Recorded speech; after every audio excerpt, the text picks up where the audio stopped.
Rudi Hartono lahir di sebuah desa kecil di Indramayu, di tengah hamparan sawah yang hijau dan langit yang selalu tampak luas. Sejak kecil, Rudi terbiasa dengan suara burung di pagi hari, bau lumpur sawah, dan suara ibu menumbuk cabai di dapur bambu. Ayahnya seorang buruh tani, sementara ibunya sesekali menjadi buruh cuci demi menambah uang belanja. Hidup keluarga mereka jauh dari kata berkecukupan. Tapi Rudi tidak pernah merasa kekurangan, setidaknya sampai ia duduk di bangku SMP dan mulai menyadari bahwa dunia luar jauh lebih besar dari kampung halamannya. Ia mulai merasa malu setiap kali harus menolak ajakan teman-temannya untuk ikut kegiatan sekolah karena tak punya uang. Kadang ia pura-pura sakit agar tak perlu ikut study tour. Kadang ia hanya duduk di pojok kelas, diam. Setelah lulus SMP, Rudi tahu tidak ada pilihan lain. Ayahnya sudah terlalu tua untuk membajak sawah, dan adiknya, Lela, masih SD. Ia harus segera bekerja. Tapi pekerjaan apa yang bisa ia lakukan dengan ijazah SMP? Ia sempat ikut proyek bangunan di kota, tapi upahnya tidak cukup untuk menabung. Pernah juga ikut pamannya menjual es keliling, tapi hasilnya tak seberapa. Suatu malam, saat sedang duduk di depan warung kopi bersama teman-temannya, Rudi mendengar cerita tentang seorang pemuda kampung sebelah yang baru pulang dari Arab Saudi. Katanya, pemuda itu sekarang punya rumah besar, motor mentereng, dan bahkan membuka toko kelontong. Rudi diam-diam menyimak. Malam itu, ia tidak bisa tidur. Beberapa hari kemudian, Rudi membicarakan rencananya pada ibu. Wajah ibunya langsung berubah. "Kamu tega ninggalin ibu, Ruth," katanya pelan. "Bukan ninggalin, Bu. Tapi ini satu-satunya cara biar Lela bisa sekolah tinggi. Aku janji bakal kirim uang tiap bulan." Ibunya menunduk. Ia tahu Rudi bukan anak yang mudah menyerah. Meski hatinya berat, akhirnya ia mengizinkan. Dengan uang pinjaman dari koperasi desa, Rudi mendaftar lewat jalur resmi penyalur TKI. Prosesnya panjang. Ia harus ikut pelatihan, belajar sedikit bahasa Arab, dan menjalani pemeriksaan kesehatan. Hari keberangkatan pun tiba. Subuh itu, hanya ibu dan Lela yang mengantar ke terminal. Rudi mencium tangan ibunya dengan mata berkaca-kaca. Ia tahu, mungkin ia tak akan pulang dalam waktu dekat. Saat bus melaju, ia menoleh ke belakang dan melihat ibunya melambai dengan mata sembab. Perjalanan menuju Jakarta, lalu ke bandara, adalah pengalaman pertama yang membuat Rudi gugup. Ia tak pernah naik pesawat, bahkan belum pernah masuk bandara. Tapi ia pasrah. Ia hanya memegang erat doa ibu dan tekadnya untuk mengubah nasib. Setibanya di Riyadh, ia bersama rombongan langsung dijemput oleh agensi dan dibawa ke asrama sementara. Beberapa hari kemudian, ia mendapat penempatan sebagai sopir pribadi di rumah seorang pengusaha. Gaji yang dijanjikan cukup besar dibandingkan dengan penghasilannya dulu. Tapi kehidupan di negeri orang tak semudah yang dibayangkan. Rudi harus bangun lebih awal, tidur larut, dan bekerja hampir tanpa jeda. Ia belum terbiasa dengan makanan di sana, belum paham bahasa, dan sering disalahpahami. Beberapa majikan bersikap baik, beberapa lainnya keras dan tak pernah tersenyum. Ia hanya bisa bertahan karena teringat wajah ibunya dan Lela. Meski begitu, Rudi termasuk orang yang cepat belajar. Ia mulai bisa berbicara sedikit demi sedikit dalam bahasa Arab, cukup untuk menyampaikan maksud. Ia juga mulai menghafal jalan-jalan utama di Riyadh. Ia bekerja dengan disiplin, tidak banyak bicara, dan selalu sopan. Majikan pertamanya memang tidak ramah, tapi Rudi tak pernah membalas dengan keluhan. Ia hanya menulis semuanya dalam buku catatan kecil yang selalu ia simpan di saku kemeja. 2 tahun berlalu tanpa ia sadari. Tabungannya mulai terkumpul. Ia mengirimkan uang rutin ke Indonesia, membiayai sekolah Lela, dan bahkan memperbaiki atap rumah yang sempat bocor. Namun, hatinya masih kosong. Ia merindukan rumah, sawah, dan suara ibu saat memanggil namanya. Rudi sadar, hidupnya berubah sejak memutuskan pergi. Tapi ia tidak pernah menyesal. Jalan yang ia pilih berat, tapi ia percaya, semua itu akan membawanya pada sesuatu yang lebih besar. Di malam-malam yang sunyi di Riyadh, ketika bintang tak terlihat karena cahaya kota, Rudi sering memandang langit dan membayangkan tanah kelahirannya. Ia membayangkan aroma tanah basah di pagi hari, suara ayam jantan, dan senyum ibunya. Semua itu menjadi bahan bakar semangatnya. Lalu suatu hari, ia mendapat telepon dari agensi. Katanya, Ada seorang majikan baru yang membutuhkan sopir cadangan. Tidak disebutkan siapa orangnya, hanya alamat butik mewah di pusat kota Riyadh. Tanpa banyak tanya, Rudy berangkat. Ia tidak tahu bahwa pertemuan itu akan mengubah hidupnya. Tapi sebelum kisah baru dimulai, Rudy tetaplah seorang pemuda desa yang membawa harapan dari kampung, tekad dari sawah, dan mimpi dari hati yang jujur. Hari pertama di Riyadh, Rudy merasa seperti masuk ke dunia lain. Udara panas menyengat, jalanan luas, gedung-gedung tinggi berdiri seperti raksasa, dan semua orang berbicara dalam bahasa yang asing di telinganya. Ia bahkan kesulitan memahami tulisan-tulisan di papan penunjuk jalan. Semua terasa asing, termasuk dirinya sendiri. Ia ditempatkan di sebuah rumah besar di kawasan elit Riyadh. Rumah itu milik seorang pengusaha keturunan Yaman yang menjalankan usaha impor bahan bangunan. Rudy bertugas sebagai sopir pribadi. Awalnya ia hanya diminta mengantar anak-anak ke sekolah dan istri majikan ke pasar swalayan. Tapi lama-kelamaan, tugasnya bertambah, mengantar barang, menunggu majikan rapat, bahkan membeli makan siang ke tempat yang ia tidak tahu namanya. Majikannya bukan orang jahat, tapi juga bukan orang yang ramah. Setiap perintah diucapkan dengan singkat dan cepat, kadang dengan nada tinggi. Tidak pernah ada kata terima kasih. Rudy diam saja. Ia tidak ingin memperkeruh suasana. Setiap hari, Rudy mencatat semua rute yang ia lewati. Ia menuliskannya dengan bahasa sendiri, toko roti, belok kiri, tiang lampu warna hitam.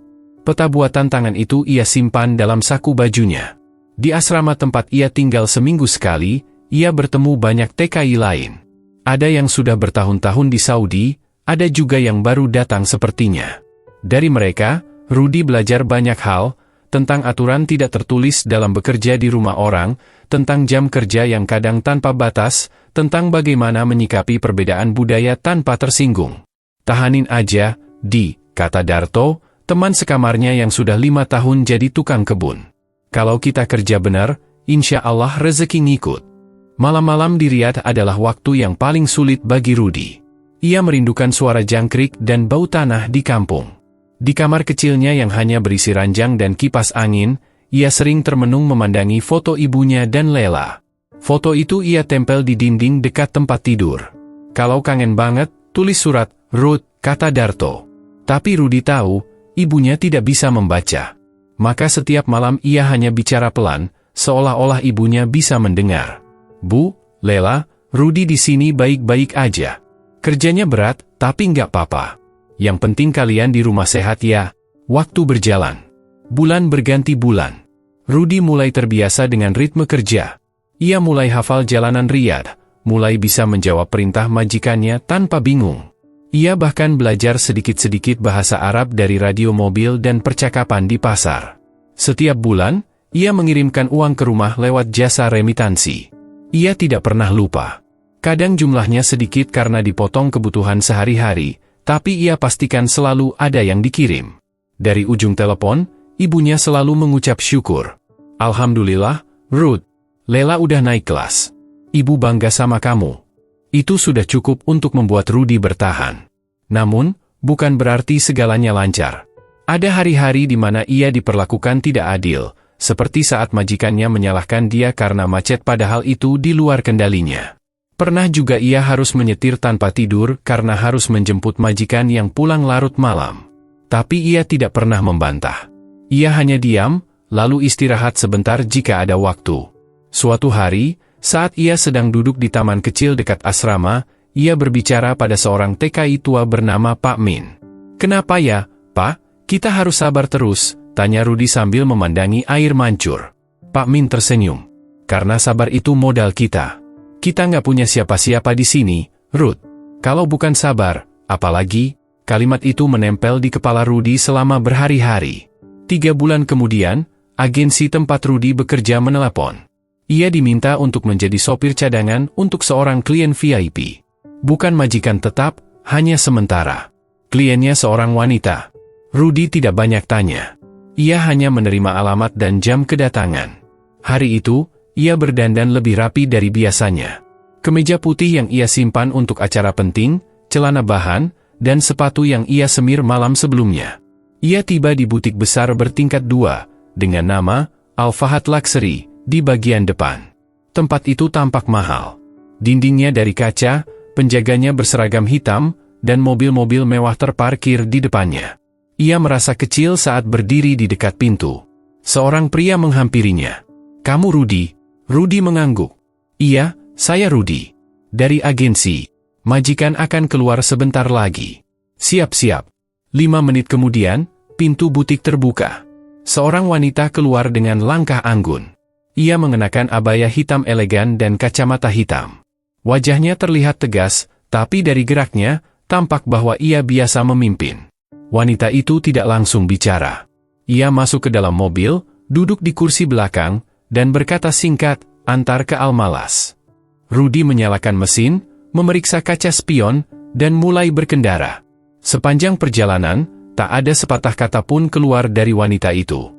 Tapi Rudy melihat dari cermin tengah bahwa sesekali wanita itu memandangi wajahnya. Mungkin heran melihat sopir baru, atau mungkin mencurigainya. Setelah sampai di tujuan, wanita itu hanya berkata, "Tunggu di sini." 2 jam kemudian, ia keluar lagi dan langsung masuk mobil. Balik ke butik. Itu saja. Tidak ada basa-basi. Tidak ada ucapan terima kasih. Tapi bagi Rudy, itu bukan masalah. Ia sudah terbiasa. Tugasnya hanya mengantar dan menjemput. Sebelum turun, wanita itu menoleh ke arah Rudy. "Kamu dari mana?" Rudy sempat bingung. "Indonesia, Bu." "Namamu?" "Rudy." Ia mengangguk pelan, lalu keluar dari mobil tanpa kata lagi. Tapi entah kenapa, Rudy merasa ada sesuatu yang berbeda dari wanita itu. Tatapannya tidak dingin, tapi juga tidak ramah. Seperti seseorang yang sedang menilai tanpa berkata-kata. Ia tak tahu bahwa hari itu adalah awal dari perubahan besar dalam hidupnya. Hari-hari berikutnya, Rudy semakin sering dipanggil menjadi sopir cadangan untuk butik milik Nora Al-Fahad. Tidak seperti majikan-majikan sebelumnya, Nora punya jadwal yang tidak menentu. Kadang pagi-pagi sekali ia meminta diantar ke gudang pusat. Kadang sore hari ia keliling butik cabang. Pernah juga tengah malam ia meminta diantar ke bandara untuk mengurus pengiriman bahan impor. Semuanya serba mendadak, tapi Rudy tidak pernah menolak. Butik Al-Fahad Luxury ternyata bukan butik biasa. Menurut cerita penjaga toko, butik itu termasuk yang paling terkenal di Riyadh. Pelanggannya dari kalangan atas, bahkan keluarga kerajaan. Desain busana yang dijual pun hasil karya Nora sendiri, dan sebagian diekspor ke Dubai dan Qatar. Dalam diam, Rudy mulai kagum. Tapi bagi Rudy, yang paling membingungkan bukan kemewahan butiknya, melainkan sosok Nora itu sendiri. Perempuan itu berbeda dari semua wanita yang pernah ia kenal. Wajahnya selalu serius, suara pelan tapi tegas. Ia tidak pernah marah, tapi juga jarang tersenyum. Seolah hidup baginya adalah daftar pekerjaan panjang yang harus diselesaikan. Namun, semakin lama, Rudy mulai memperhatikan sisi lain dari Nora. Ia pernah melihat Nora menangis diam-diam di dalam mobil saat pulang dari pertemuan keluarga. Pernah juga ia mendengar perempuan itu berbicara dalam bahasa Arab dengan suara tinggi di telepon, lalu langsung terdiam setelah menutupnya. "Masalah keluarga," kata salah satu staf butik sambil mengangkat bahu. Suatu sore, Nora meminta diantar ke pinggiran kota Riyadh. Rudy mengemudi seperti biasa. Tapi kali ini, perjalanan berlangsung lebih lama. Mereka melewati gurun, lalu kawasan pemukiman yang sepi. Nora duduk di kursi belakang sambil memandangi jendela. "Kamu sudah berapa lama di Riyadh?" tiba-tiba ia bertanya. Rudy sedikit kaget. Ini kali pertama Nora membuka percakapan lebih dari 1 kalimat. "Hampir 2 tahun, Bu," jawab Rudy sopan. "Punya keluarga di sini?" "Tidak, Bu. Semuanya di kampung. Saya kerja untuk bantu keluarga di Indonesia." Nora mengangguk pelan. "Saya sering lihat orang Indonesia kerja di sini. Sabar-sabar semua." Rudy tersenyum tipis. Ia tidak tahu harus menjawab apa. Setiba di tempat tujuan, Nora turun tanpa banyak bicara. Tempat itu ternyata makam. Dari jauh, Rudy melihat Nora berdiri sendiri di depan salah satu pusara. Lama sekali ia tidak bergerak. Hanya berdiri sambil menunduk. Saat ia kembali ke mobil, matanya tampak sembab. Hari-hari setelah itu, sikap Nora sedikit berubah. Ia mulai lebih sering bicara dengan Rudy, meski masih singkat.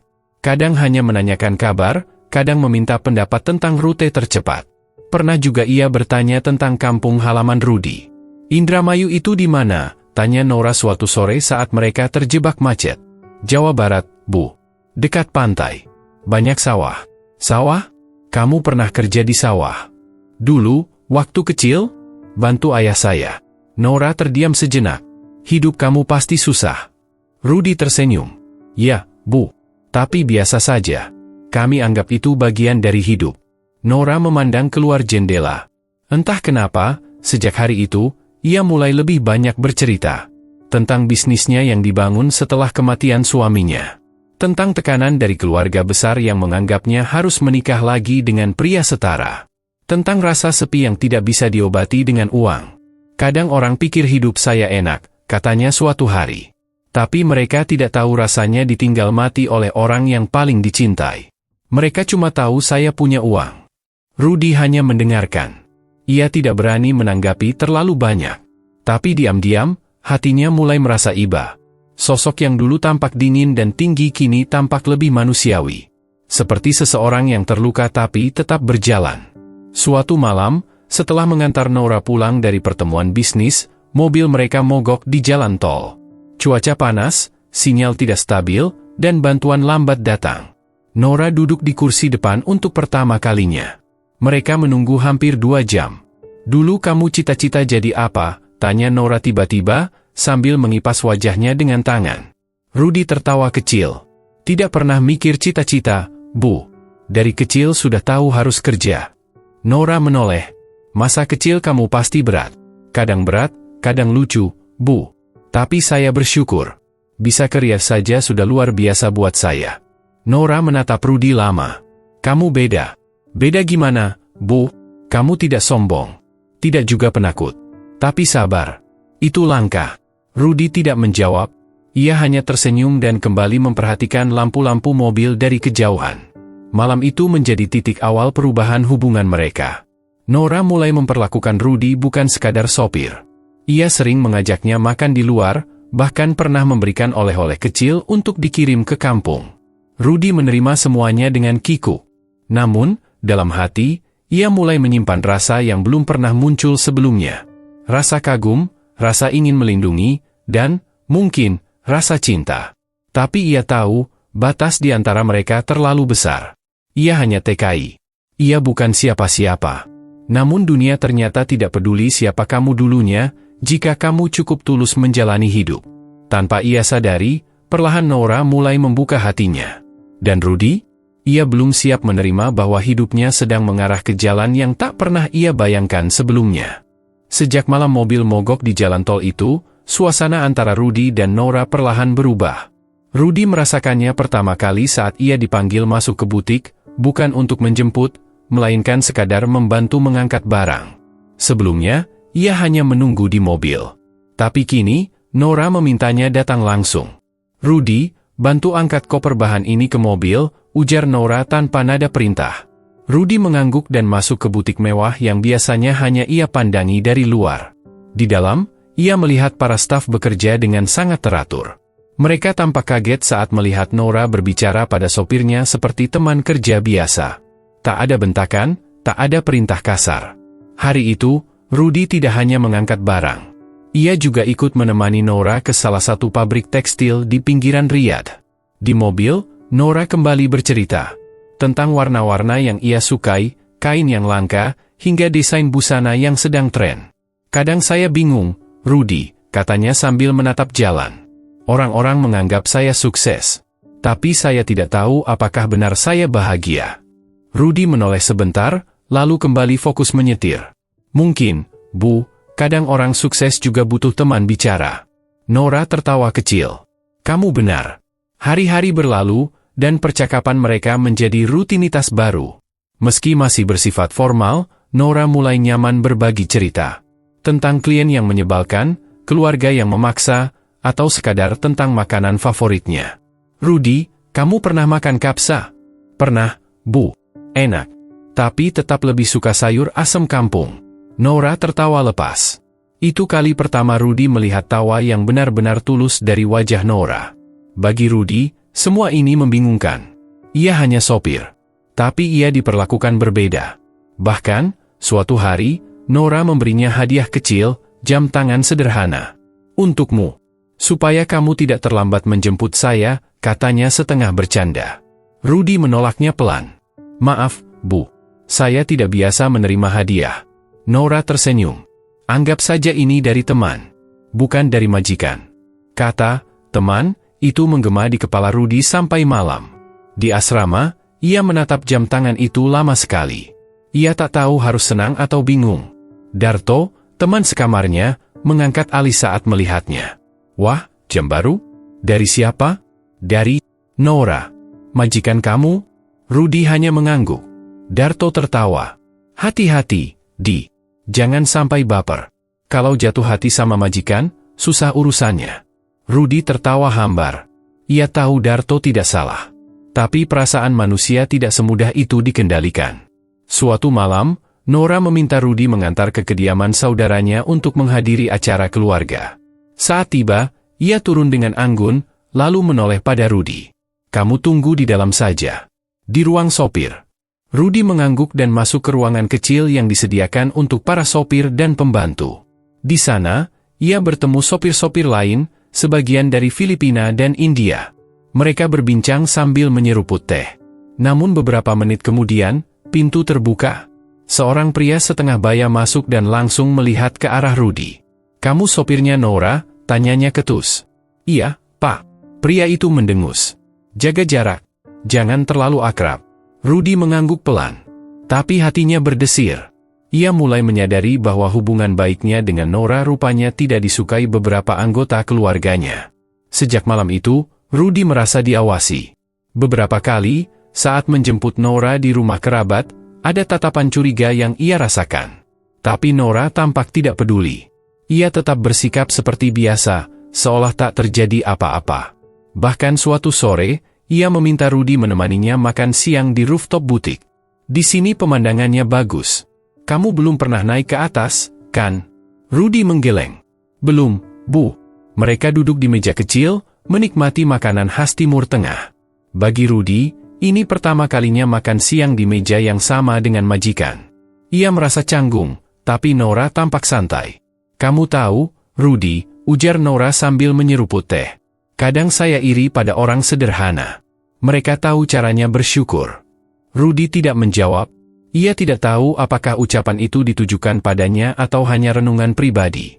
Tapi semakin hari, ia semakin yakin bahwa jarak antara mereka semakin tipis. Dari majikan dan pekerja menjadi dua manusia yang mulai saling percaya. Namun di balik semua kehangatan itu, Rudy tahu ia harus tetap hati-hati. Dunia mereka berbeda. Terlalu berbeda. Malam harinya, ia menulis di catatan kecil yang biasa ia bawa. Kadang, yang paling sulit bukan bekerja di negeri orang, tapi menjaga hati agar tidak berharap lebih. Namun, ia juga tahu, ada sesuatu yang sedang tumbuh. Perlahan. Diam-diam. Tapi tak bisa dihentikan.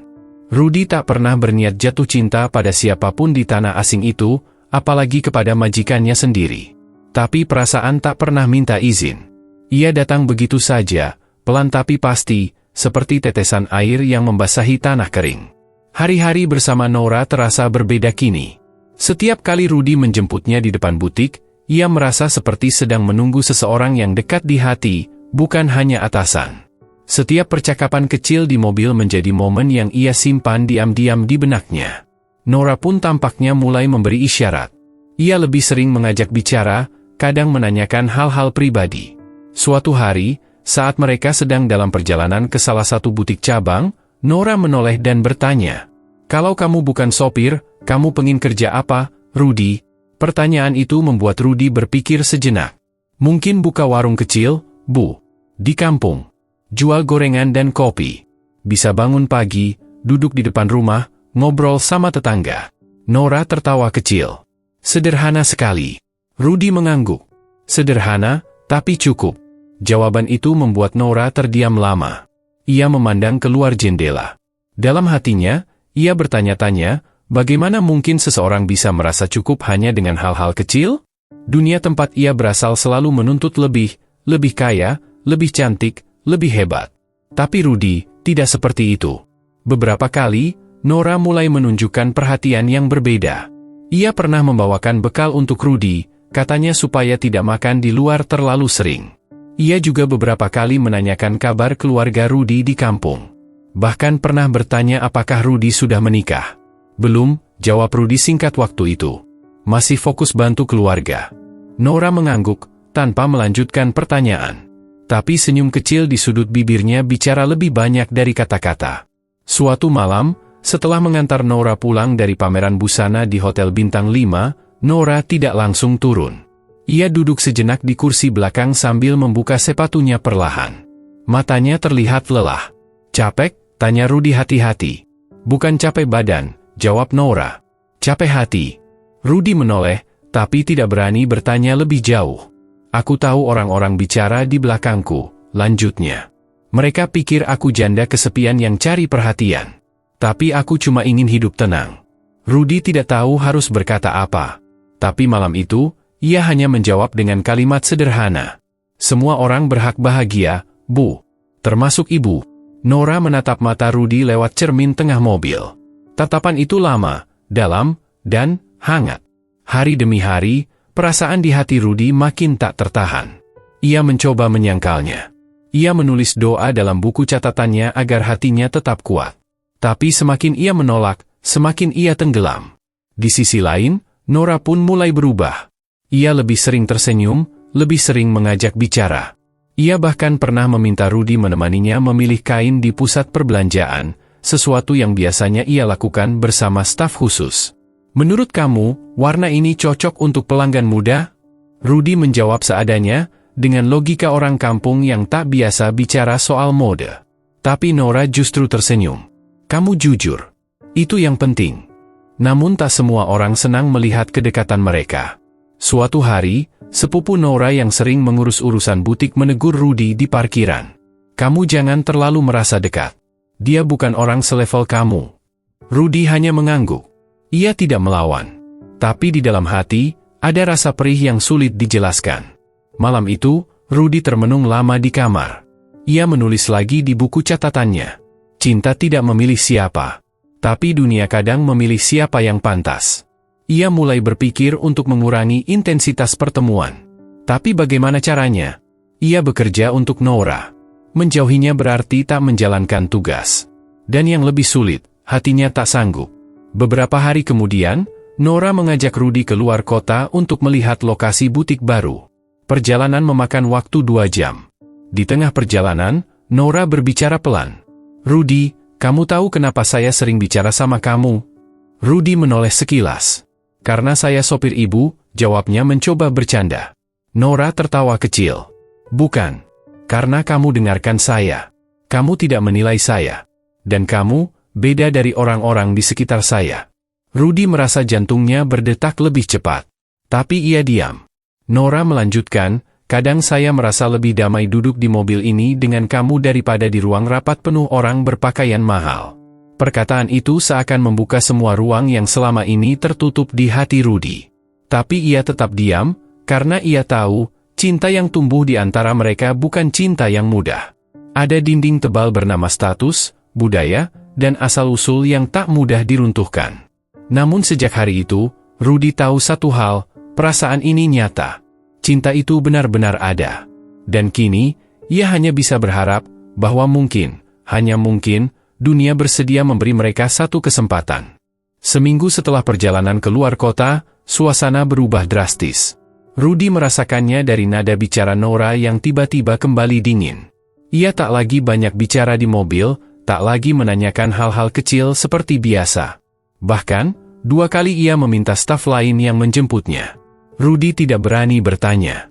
Ia hanya menjalani hari seperti biasa, meski hatinya dipenuhi tanda tanya. Di sore yang panas itu, telepon dari agensi datang. Rudy diminta datang ke kantor perwakilan di Riyadh. Rudy, ada keluhan dari keluarga majikan kamu, kata salah satu petugas. Katanya kamu terlalu dekat dengan Nora Al-Fahad. Jantung Rudy serasa berhenti berdetak. Ia hanya menunduk. Petugas itu melanjutkan, kami tahu kamu kerja baik. Tapi di sini, Rudy, hubungan seperti itu dianggap tak pantas. Kamu harus jaga jarak. Sepanjang perjalanan pulang ke asrama, Rudy tidak bisa berpikir jernih. Ia mengulang-ulang ucapan petugas tadi. Ia tahu, cepat atau lambat, semua ini akan tercium. Tapi ia tak menyangka datang secepat ini.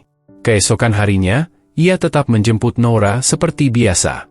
Tapi kali ini, ia menatap kaca spion tanpa berkata sepatah kata. Nora pun hanya diam. Setelah mengantar ke lokasi proyek butik baru, Rudy memberanikan diri bicara.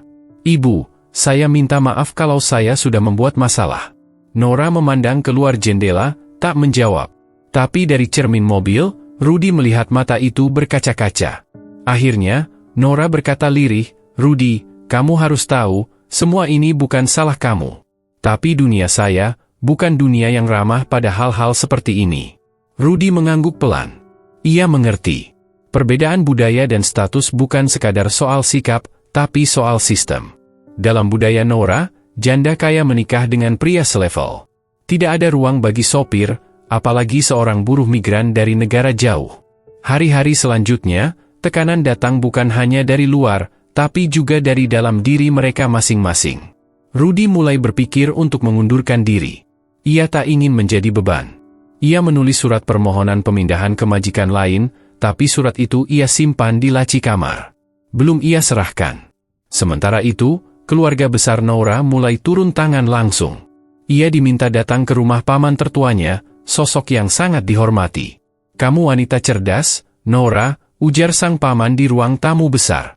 "Tapi keputusanmu akhir-akhir ini membuat keluarga malu." Nora hanya diam. "Kamu menjatuhkan martabat keluarga dengan membiarkan dirimu dekat dengan pekerja asing. Itu aib." "Apa salah mencintai orang yang jujur?" tanya Nora dengan suara tenang. "Itu bukan soal cinta. Ini soal tradisi. Kita punya aturan." Pertemuan itu membuat Nora sakit kepala. Ia merasa dipojokkan oleh nilai-nilai lama yang memenjarakan pilihannya. Malamnya, ia menelepon Rudy. Hanya satu kalimat yang ia ucapkan. "Kita harus bicara." Mereka bertemu di taman kecil dekat apartemen Nora. Duduk berdua di bangku panjang. Lampu taman redup. Angin padang pasir meniup lembut daun palem. "Rudy," kata Nora, "kita tidak salah. Tapi dunia menganggap kita salah." Rudy menunduk. Ia sudah menyiapkan hatinya. "Saya siap mundur, Bu. Demi menjaga kehormatan Ibu." Nora menatapnya lama. "Saya tidak ingin kamu mundur. Saya hanya ingin kamu tahu, saya mencintaimu." Rudy menahan napas. "Tapi cinta saya tak cukup untuk mengubah semua ini dalam semalam." Mereka terdiam. Tidak ada pelukan, tidak ada air mata. Hanya dua hati yang saling memahami bahwa yang mereka hadapi bukan sekadar rasa, tapi juga realitas sosial yang kuat mencengkeram. Di kampung, cinta adalah tentang restu orang tua. Di Riyadh, cinta adalah tentang posisi sosial dan kehormatan keluarga. Dan bagi Rudy, ia hanyalah seorang anak petani dari Indramayu. Namun, cinta tidak memilih. Dan Rudy tahu, perasaannya pada Nora bukan angan sesaat. Malam itu, ia menulis, "Aku mungkin tidak pantas baginya menurut dunia. Tapi aku tahu, aku mencintainya dengan cara paling tulus yang bisa dimiliki seorang manusia." Beberapa hari setelah itu, Nora mulai jarang muncul di butik. Ia kabarnya sedang menenangkan diri. Rudy tetap menjalankan tugas seperti biasa, tapi hati dan pikirannya selalu melayang ke satu nama. Sampai akhirnya, sebuah keputusan besar akan datang. Bukan dari Rudy, tapi dari Nora. Dan itu akan mengubah arah cerita mereka sepenuhnya. Hari-hari setelah percakapan di taman, Rudy seperti hidup di antara kenyataan dan harapan. Ia tetap bekerja seperti biasa, tapi batinnya seperti digerus sedikit demi sedikit. Ia menunggu kabar dari Nora, tapi hari-hari berlalu tanpa suara. Tidak ada pesan. Tidak ada telepon. Butik tetap buka, tapi Nora tak pernah terlihat. Di tengah rasa sepi itu, sebuah surat datang dari Indonesia. Surat dari ibunya, ditulis oleh adiknya, Lela. "Rudy, begitu isi surat itu, ibu tiap malam berdoa supaya kamu sehat. Kalau kamu merasa berat, ingat bahwa kamu bukan sendirian.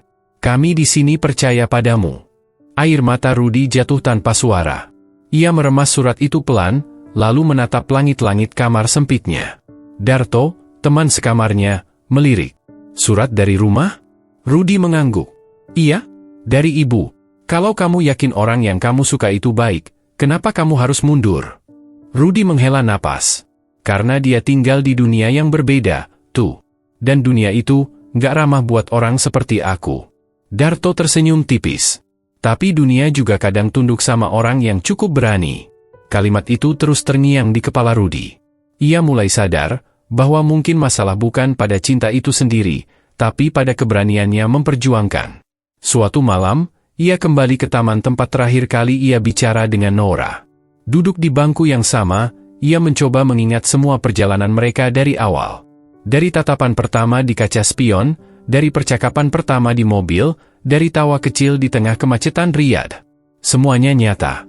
Dan semuanya terlalu berharga untuk dibiarkan hilang begitu saja. Keesokan harinya, Rudy meminta izin pada agensinya untuk cuti 1 hari.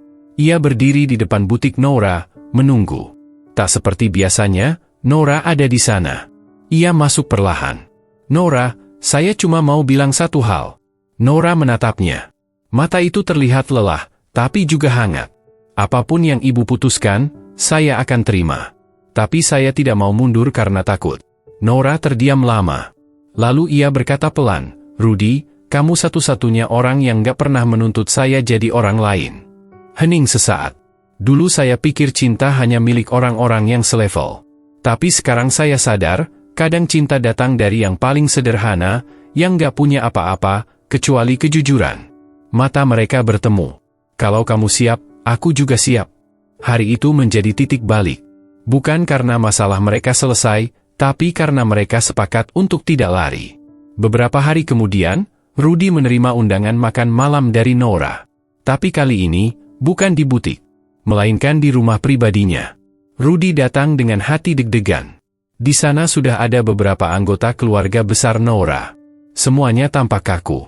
Nora berdiri di tengah ruangan. "Saya ingin memperkenalkan seseorang," katanya. "Namanya Rudy Hartono. Sopir saya. Tapi lebih dari itu, dia adalah pria yang saya cintai." Keluarga besar itu gempar. Beberapa berdiri, beberapa menggeleng. "Ini gila," teriak sepupunya. "Ini bukan tradisi kita." Tapi Nora tidak goyah. Ia memegang tangan Rudy. "Cinta tidak butuh izin siapapun.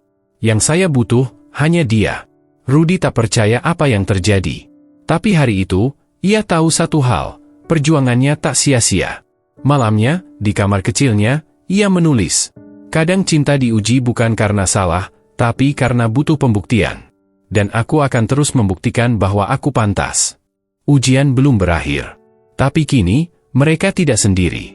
Rudy dan Nora, dua manusia dari dunia yang berbeda, memilih jalan yang sama, jalan yang berat, tapi penuh keberanian.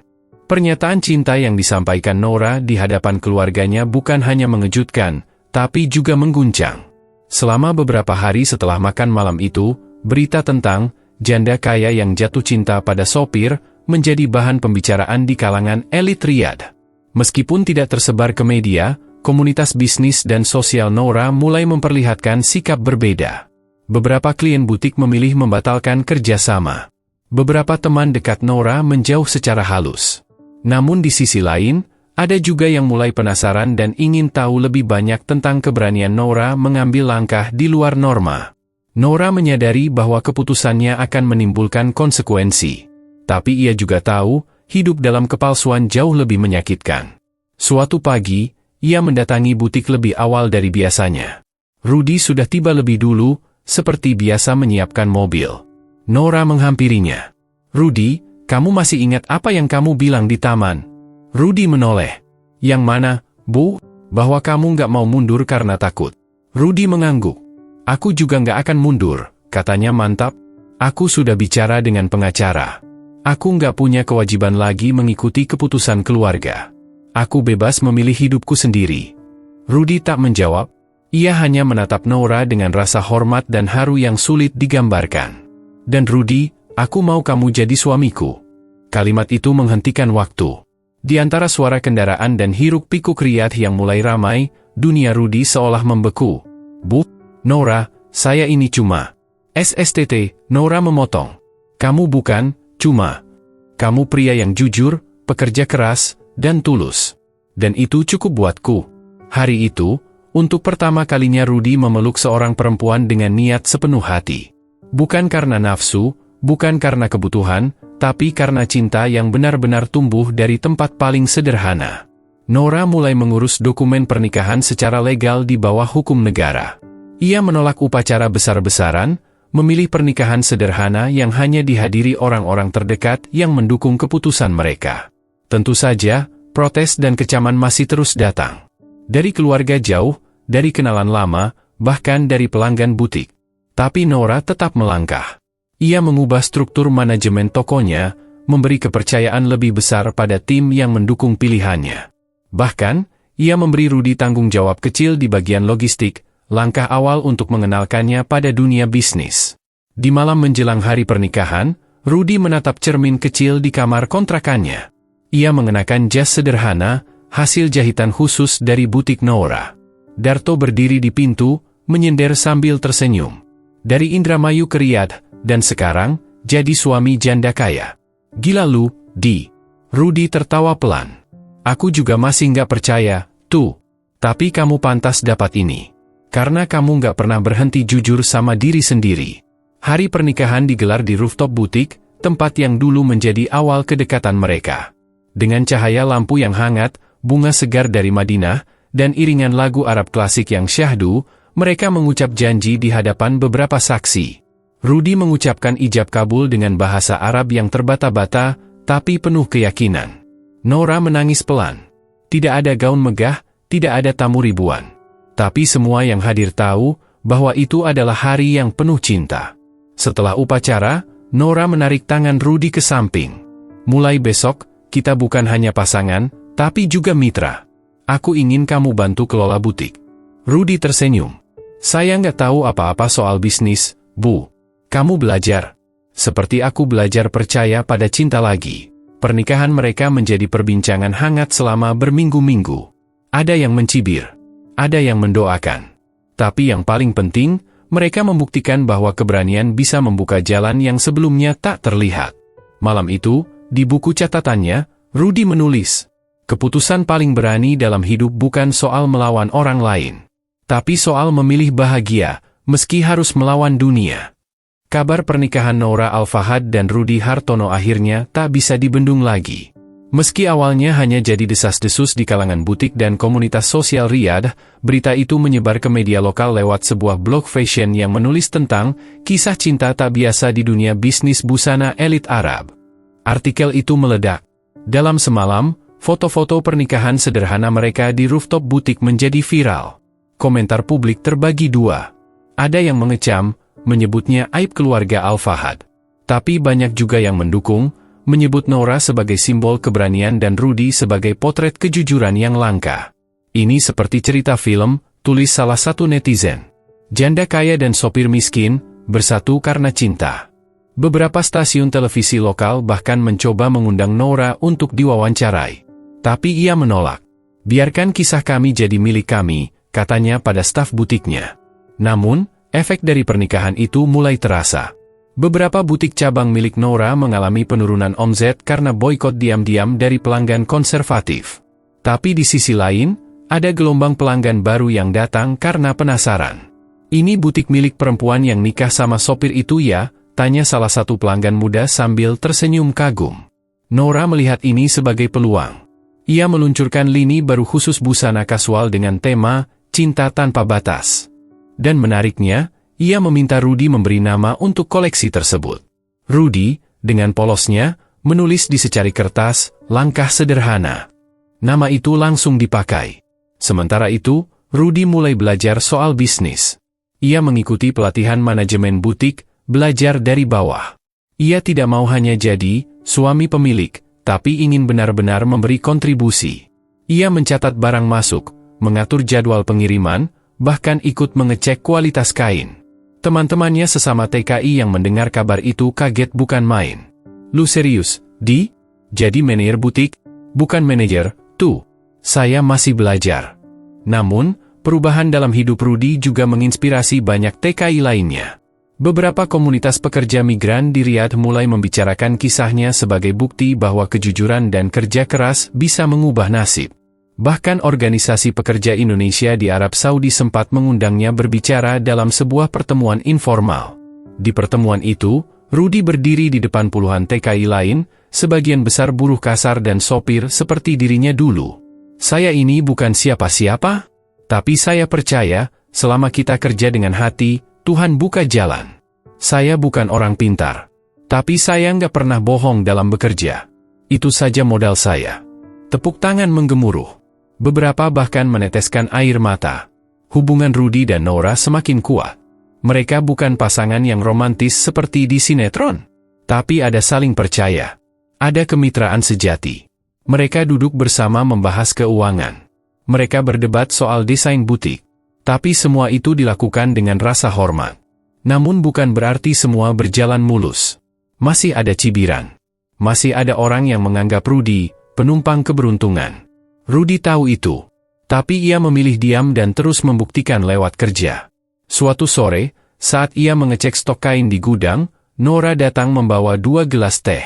Kita berhasil sampai di titik ini, kata Nora sambil duduk di sampingnya. Dan aku nggak menyesal sedikit pun. Rudy tersenyum. Saya juga nggak, Bu. Jangan panggil, Bu, lagi. Aku sekarang istrimu. Rudy tertawa. Baik, Nora. Malam harinya, Rudy membuka kembali buku catatannya. Ia menulis, terkadang, cinta yang mengubah dunia bukan yang teriak di podium, tapi yang pelan-pelan menembus dinding kebiasaan dan membuat orang percaya lagi. Pernikahan mereka bukan sekadar ikatan dua insan, tapi simbol bahwa keberanian, ketulusan, dan kerja keras bisa mengguncang dunia kecil manapun. Bahkan Riyadh. Setahun setelah pernikahan itu, kehidupan Rudy dan Nora telah jauh berubah. Dari seorang sopir yang hanya bisa memandangi gedung-gedung mewah dari balik kaca mobil, kini Rudy berdiri di dalamnya, mengenakan setelan kasual rapi, memeriksa laporan penjualan, dan sesekali berbicara dengan staf butik yang kini memanggilnya Tuan Rudy. Namun, di balik semua itu, Rudy tetaplah Rudy. Ia masih bangun pagi untuk menyapu pelataran butik. Ia masih menyapa satpam dengan senyum tulus, dan tak pernah merasa dirinya lebih tinggi dari siapapun. Nora, yang kini jarang tampil di media sosial, justru lebih fokus pada program sosial yang ia gagas bersama Rudy. Mereka membuka pelatihan menjahit gratis untuk para TKI perempuan yang ingin mandiri. Mereka bahkan menyewa ruko kecil di sudut kota untuk dijadikan tempat pelatihan dan asrama sementara. Kalau bisa, 1 orang pulang ke Indonesia dengan keterampilan baru, itu sudah cukup, ujar Rudy saat diwawancara dalam acara komunitas TKI. Program itu tak sekadar proyek amal. Banyak TKI yang dulu kehilangan arah, kini belajar dan bisa menghasilkan uang sendiri. Bahkan ada beberapa yang ikut memproduksi koleksi, langkah sederhana, lini kasual butik Nora yang makin laris di kalangan muda. Suatu hari, Rudy diundang menjadi pembicara dalam forum bisnis kecil yang dihadiri oleh pengusaha lokal dan beberapa diplomat asing. Ia nyaris menolak karena merasa minder. Tapi Nora mendampinginya. Di hadapan mereka, Rudy berdiri dengan canggung. Ia bicara pelan, dengan bahasa Arab yang terbata-bata. Saya, bukan orang pintar. Tapi saya percaya, orang jujur, akan selalu punya tempat. Kalimat itu disambut tepuk tangan panjang.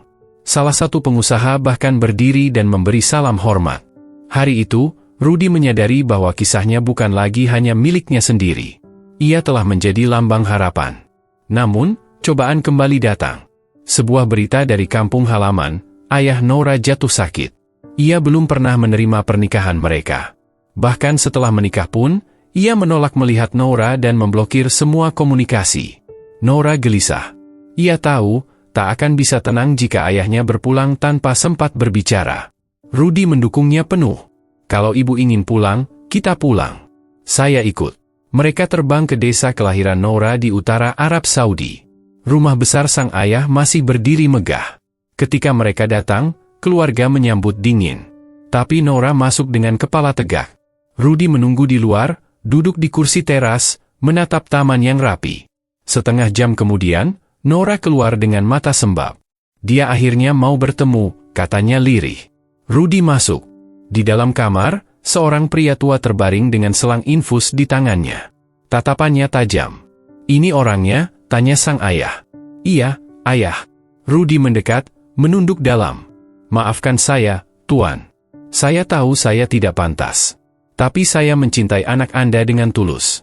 Dan saya akan terus melindunginya. Pria tua itu tidak berkata-kata. Tapi sebelum mereka pulang, ia memanggil Nora dan memberikan sebuah cincin kecil dari emas tua. Itu milik ibumu. Bawalah. Karena sekarang kamu bukan anak perempuan kecilku lagi, tapi istri dari pria yang kamu pilih sendiri.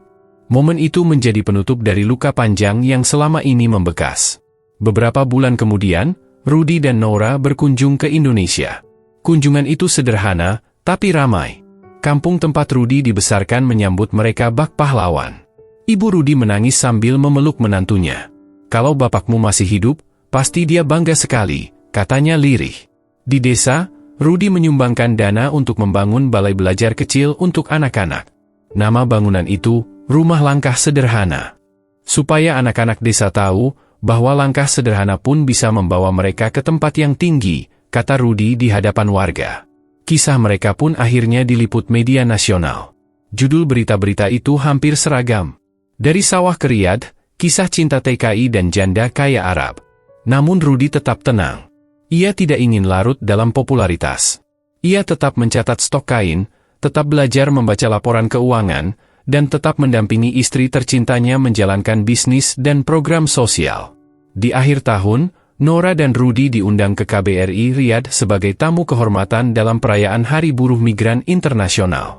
Di sana, Rudy berdiri di podium kecil, mengenakan batik yang diberikan langsung oleh ibunya. Dulu saya cuma anak petani dari Indramayu, katanya. Tapi saya percaya, setiap orang berhak bermimpi. Dan selama kita tidak menipu diri sendiri, mimpi itu bisa jadi nyata. Tepuk tangan bergemuruh. Di pojok ruangan, Nora menatapnya dengan bangga. Malam itu, Rudy duduk di balkon rumah mereka, menulis di buku catatan yang sudah lusuh itu. Aku tidak tahu masa depan akan seperti apa. Tapi aku tahu, cinta yang jujur dan hidup yang sederhana bisa memberi makna pada segalanya. Dan di sampingnya, Nora menyender pelan. Riyadh yang dulu asing kini terasa seperti rumah. Karena rumah, bukan soal tempat, tapi soal dengan siapa kita menjalaninya.